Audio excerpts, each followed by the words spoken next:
Assembly సమావేశాల్లో దుమారం రేగబోతోందా? Call money కల్తీ మద్యం కేసులు సర్కారును ముప్పతిప్పలు పెట్టబోతున్నాయా? శ్వేతపత్రాలతో సమావేశాల్ని మమ అనిపించే యోచనలో అధికార పార్టీ ఉందా? విపక్షం ప్రశ్నలకు ప్రభుత్వం ఏమని సమాధానం ఇవ్వబోతోంది?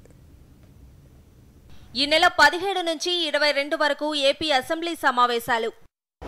ప్రతిపక్షాన్ని ఎదుర్కొనడంపై అధికార పక్షంలో టెన్షన్.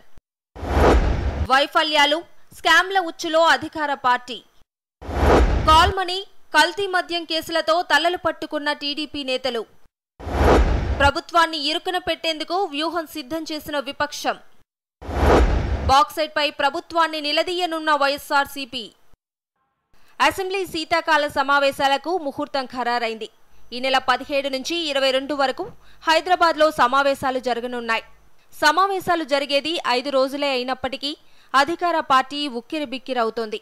వరుస వైఫల్యాలకు తోడు కొత్తగా కాల్ మనీ, సెక్స్ రాకెట్, కల్తీ మద్యం ఘటనలు వెలుగు చూడటం అధికార పార్టీకి ఇబ్బంది కలిగించే పరిణామమే.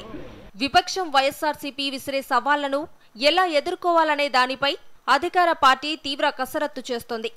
శనివారం చంద్రబాబు అధ్యక్షతన విజయవాడలో అసెంబ్లీ స్ట్రాటజీ కమిటీ సమావేశమైంది. విపక్షం ప్రశ్నలకు సమాధానం చెప్పేందుకు లోలోపల మాత్రం అధికార పార్టీ బెంబేలెత్తుతోంది. ఇంకా మేజర్ ఇష్యూస్ ఏమైనా ఉంటే అవి కూడా డిస్కస్ చేస్తాం. అంచేత ఉన్నది 5 రోజులు ఉంటుంది. 5 రోజుల్లో 5 డిబేట్లు జరగాలనేటువంటి ప్రభుత్వ యొక్క ఆలోచన. ఆ వివరాలన్నీ మా వాళ్ళు చెప్తారు.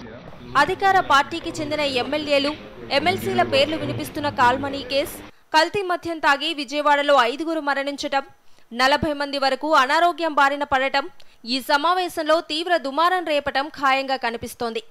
రాజధాని భూదందా, భూ కేటాయింపులు, ఇసుక అక్రమ రవాణా, వరద బాధితుల కష్టాలు, రైతులకు గిట్టుబాటు ధర, రైతు ఆత్మహత్యల వంటి ప్రజా సమస్యలన్నీ ఈ సమావేశాల్లో విపక్షం ప్రస్తావిస్తుందనే భయం అధికార పార్టీలో కనిపిస్తోంది.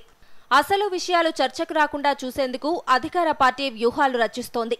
కీలక అంశాల ప్రస్తావన రాకుండా శ్వేతపత్రాలపై చర్చతో సమావేశాలను మమ అనిపించాలనే ఆలోచన టీడీపీలో కనిపిస్తోంది.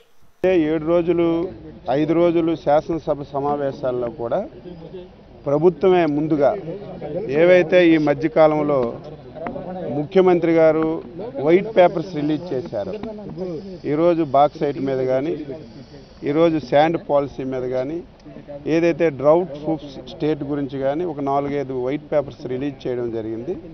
దాన్ని శాసనసభలో మేమే పెట్టి దాని మీద చర్చించడానికి మేము సిద్ధంగా ఉన్నాం. మరోవైపు ఎమ్మెల్యే గిడ్డి ఈశ్వరిపై ప్రభుత్వం కేసులు పెట్టడంపై విపక్షం వైఎస్ఆర్సీపీ తీవ్ర ఆగ్రహం వ్యక్తం చేస్తోంది. ప్రశ్నించిన వారిపైన కేసులు పెట్టడాన్ని తప్పుపడుతోంది.